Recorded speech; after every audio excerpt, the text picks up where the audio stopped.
Para analizar los alcances de este acuerdo y entender qué espera el gobierno de Estados Unidos para la sentencia del Mayo Zambada, saludamos con mucho gusto a David Saucedo, él es consultor en seguridad.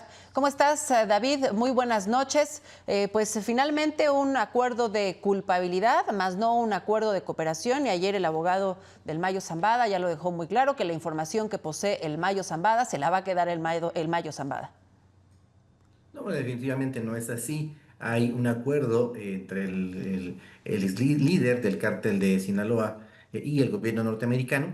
Este acuerdo es muy similar al que se estableció con Ovidio Guzmán, a cambio de no estar en un penal de alta seguridad y tener acceso a medicamentos, a medicinas, a atención médica, perdón.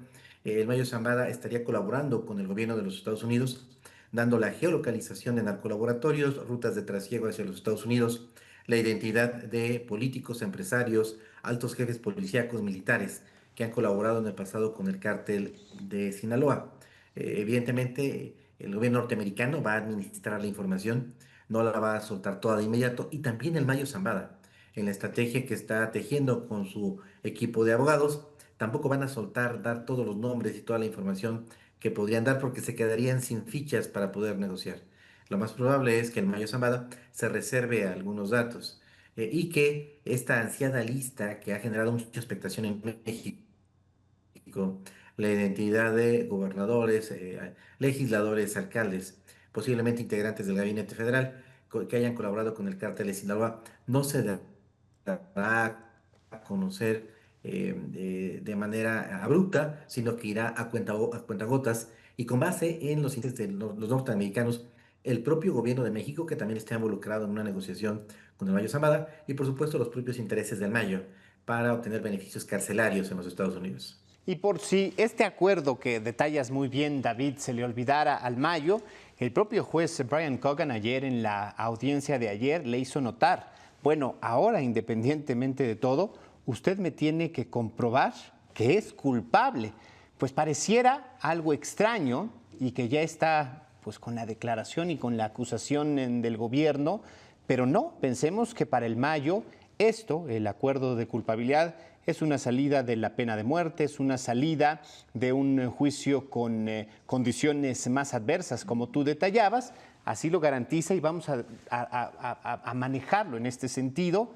Este premio, o por lo menos estas condiciones favorables, se las tiene que ganar. ¿Y cómo va a comprobar que sí es responsable de los cargos que acepta? Pues diciendo, trabajé aquí, operé de esta manera, firmé acuerdos con tal, colaboré con esta otra persona, si no sería pues imposible, ¿no? de comprobarlo. Sí, definitivamente. Todo lo que se acuerde entre el Mayo Zambada y el gobierno norteamericano se va a ir revelando, pero de manera parcial. E incluso se va a proporcionar información falsa, información errónea. De la misma manera en la que ocurrió con el acuerdo entre el Mayo Zambada, perdón, el gobierno norteamericano y Ovidio Guzmán. Tenemos otros antecedentes, el acuerdo al que llegaron otros jefes criminales y también algunas autoridades en materia de seguridad, como lo fue el fiscal Edgar Beitia de Nayarit. Entonces, también para proteger al Mayo Zambada y a sus familiares, pues es un poco difícil pensar que el Mayo Zambada o sus abogados dijeran los nombres el día de ayer de las personas a las que iban a delatar. Seguramente el gobierno de México sí está tratando de negociar con el gobierno de los Estados Unidos, que en el caso de que haya integrantes de la élite política de Morena involucrados con el cártel de Sinaloa, sea el propio gobierno de México el que dé a conocer estos nombres, se dé las órdenes de aprehensión y quizá los propios procesos, a efectos de que no se perciba como una presión americana la detención de integrantes de la élite política mexicana por parte de las autoridades. Es decir, que se vea como una estrategia del propio gobierno federal tratando de limpiar la casa y no como una imposición de los norteamericanos. Ahora, ¿qué cambió después de la detención, entrega del Mayo Zambada en México respecto a la seguridad? Vimos estos pues, meses intensos de violencia en Sinaloa. ¿Qué pasó al interior del cártel de Sinaloa y si esto sería un golpe para ellos, esta multa de 15,000 millones de dólares que seguramente representa pues nada? Bueno, el cártel de Sinaloa se está reestructurando, tal y como ocurrió con la captura del Chapo Guzmán. Luego de su captura surgió un nuevo grupo, el de sus hijos, los Chapitos. La captura del Mayo Zambada está provocando en paralelo el surgimiento de un nuevo liderazgo, el de Ismael Zambada Sicarios, alias el Mayito Flaco, hijo del Mayo Zambada, que está teniendo en este momento ya el control de la organización, de la facción que tenía su padre. A lo largo de décadas, el cártel de Sinaloa ha tenido la capacidad para reinvertirse y reestructurarse, a pesar de que muchos líderes importantes de esta organización han sido encarcelados, han sido asesinados, extraditados. Nacho Coronel, Héctor Luis Elguera Palma, el propio Mayo Zambada, Damaso López, el licenciado. La lista es muy larga. Entonces, aunque los norteamericanos alzaron el brazo victoriosos el día de ayer, mucho me temo que en lo fundamental, la producción, transporte y comercialización de drogas ilícitas no se ha detenido. De igual manera, el cártel de Sinaloa incluso ha incrementado los envíos de droga hacia los Estados Unidos para financiar esta guerra civil que hay al interior de dicho grupo criminal. Se requiere pagar más salarios de hombres, armas, municiones, sobornos a las autoridades, tal y como ocurrió en Colombia en la década de los noventas, cuando se libró esta batalla en contra de los cárteles de Cali, de Medellín y del cártel de Valle del Norte. La droga, la cocaína colombiana no solo no se redujo ni su producción ni sus envíos a los Estados Unidos, sino que se incrementó para poder financiar estas costosas guerras de cárteles. Entonces, sí tiene un impacto político, mediático, electoral. Donald Trump necesita mostrar trofeos a su electorado. Él fue electo gracias a una agenda antilibre de comercio, antimigrante y también de combate al fentanilo. Él está en la necesidad de presentar algunos logros y la sentencia, en este caso, la declaración de culpabilidad de Mayo Zambada, sirve para ese propósito, pero no para el fin último, que es contener el consumo de drogas ilícitas en los Estados Unidos. Ahora, lo dices tú ayer en esta conferencia, después de la sesión allá en la Corte, pues los líderes de las agencias más importantes de Estados Unidos, fiscalías, la fiscal general, el FBI, la DEA, y hablaba Pamela Bondi, la fiscal general, que había acabado en la era de terror que impuso el Mayo y que se acababa una era del cártel de Sinaloa. Con lo que tú dices, pues parece que esto es mera retórica. ¿Qué tanto en la política y sobre todo en la narrativa del gobierno de Donald Trump esto es un triunfo y pues tendrán que seguir manejando los balones, David, para mantenerlo como tal? ¿Y en qué momento se darán cuenta que, pues bueno, el cártel sigue operando, que se sigue traficando con fentanilo y que sigue habiendo un problema en este sentido? Yo creo que en los Estados Unidos tienen claro las autoridades en materia de seguridad pública, tanto Donald Trump hasta el último agente de la DEA, saben que esto no significa el colapso del cártel de Sinaloa. Y también saben que no habrá como tal una reducción de la producción de fentanilo ni de los envíos a los Estados Unidos. Lo que tratan de hacer es administrar el conflicto, disminuir la violencia homicida en ciudades como Nueva York, Chicago, Los Ángeles, tratar de reducir las muertes de personas que están muriendo por sobredosis de fentanilo, reducir en la medida de lo posible los envíos de droga que van desde México hacia los Estados Unidos.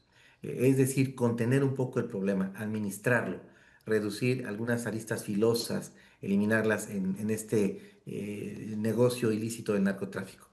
Pero tal y como en su momento lo manifestara el Chapo Guzmán en una entrevista célebre en la revista Rolling Stone, lo cierto es que el consumo de drogas obedece a una ley de oferta y demanda. Hay una demanda creciente de drogas ilícitas en los Estados Unidos. De acuerdo con todas las métricas conocidas, un segmento importante de la sociedad norteamericana precisa el consumo de dichas sustancias. Y mientras haya este consumo, esta necesidad de consumo, habrá proveedores, ya sea en América Latina o en el sudeste asiático. De allí que lo que aspiran los norteamericanos es en realidad contener un poco el problema, administrarlo y utilizar en todo caso esta debilidad que tiene el gobierno de México para negociaciones comerciales y migratorias. Pero es ilusorio manteniendo este esquema punitivo de combate a las drogas, suponer que va a haber una victoria, tal y como lo trató de expresar el día de ayer o antier la fiscal de los Estados Unidos, Pam Bondi. No va a haber tal. Pero ellos lo saben, nada más que en su narrativa se parecen mucho al gobierno de México. Tratan de construir escenarios falsos para tratar de convencer a la opinión pública en los Estados Unidos. La posverdad le llaman algunos especialistas. David, pues si bien pues, no ha funcionado en la estrategia del combate al fentanilo en Estados Unidos, ¿podría estarle funcionando a Donald Trump como una moneda de cambio para las negociaciones arancelarias con nuestro país? Incluso algunos aseguran que el envío de personas privadas de la libertad señaladas con crímenes de narcotráfico a Estados Unidos precisamente es para eso, para obtener información que podría ser utilizada como un beneficio, como una moneda de cambio en la guerra comercial. Sí, esto se viene utilizando por parte de los norteamericanos desde hace tiempo. Incluso el gobierno de México también lo utilizó en su momento para obtener ventajas comerciales. En la negociación del Tratado de Libre Comercio, el expresidente Carlos Salinas llegó a negociar con el gobierno norteamericano la entrega de algunas personas que eran pedidas en extradición por el gobierno del entonces presidente Bill Clinton. Entonces, la utilización de los temas de seguridad, en este caso las extradiciones, han sido utilizadas mutuamente por ambos países en distintas coyunturas. Incluso algunos hemos sugerido que el propio gobierno de México podía estar utilizando este tema de seguridad para obtener ventajas en materia comercial. Sin embargo, el gobierno de México no ha querido confrontarse con el gobierno de Estados Unidos, con Donald Trump, justamente por las amenazas arancelarias. Claudia Sheinbaum, en el análisis que han hecho junto con su gabinete de seguridad, calculan que no tendrían la fuerza suficiente como para sostener la imposición de aranceles y la imposición de aranceles recíprocos. Hay quienes sostenemos lo contrario, pero en todo caso la opinión que prevalece es la del gobierno federal. Ellos consideran que tienen que hacer concesión tras concesión a cada una de las directrices y de las peticiones que hace el gobierno norteamericano.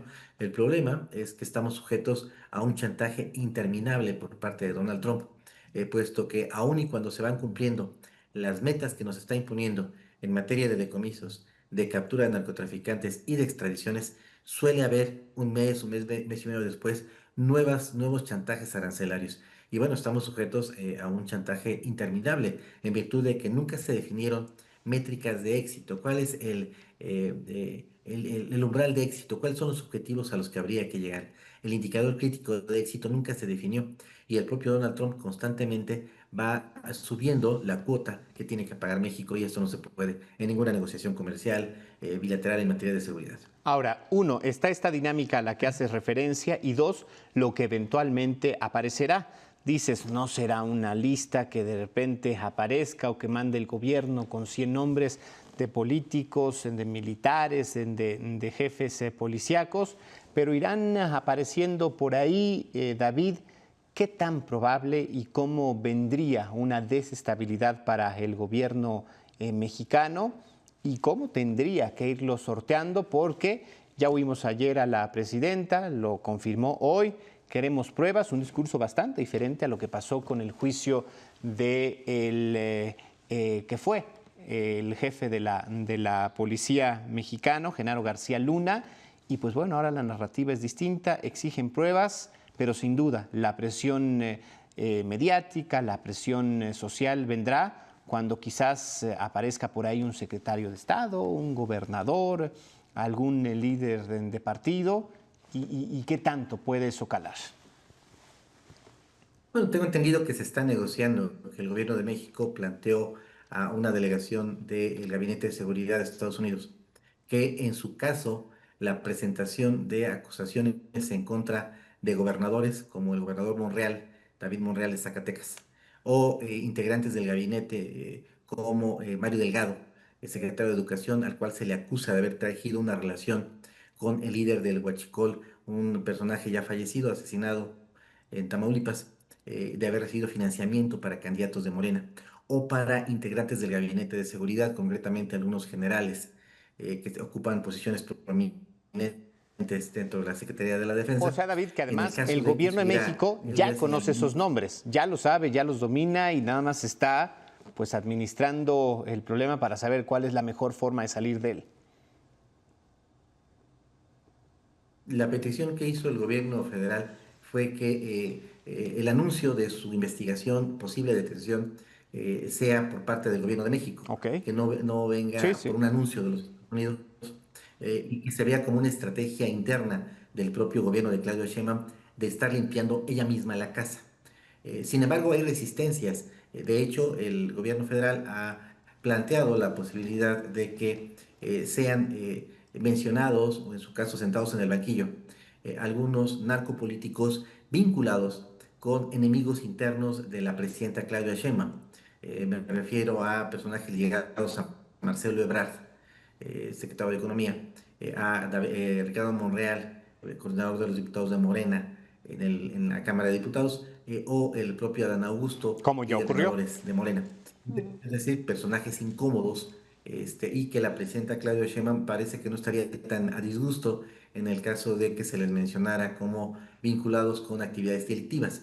Son enemigos internos de Morena. Es decir, que este intento del gobierno de Washington de desmantelar la red de narcopolítica que brinda respaldo al cártel de Sinaloa sirva también para que la presidenta se deshaga de algunos enemigos internos que tiene en su propio gobierno. Pues doble ganancia.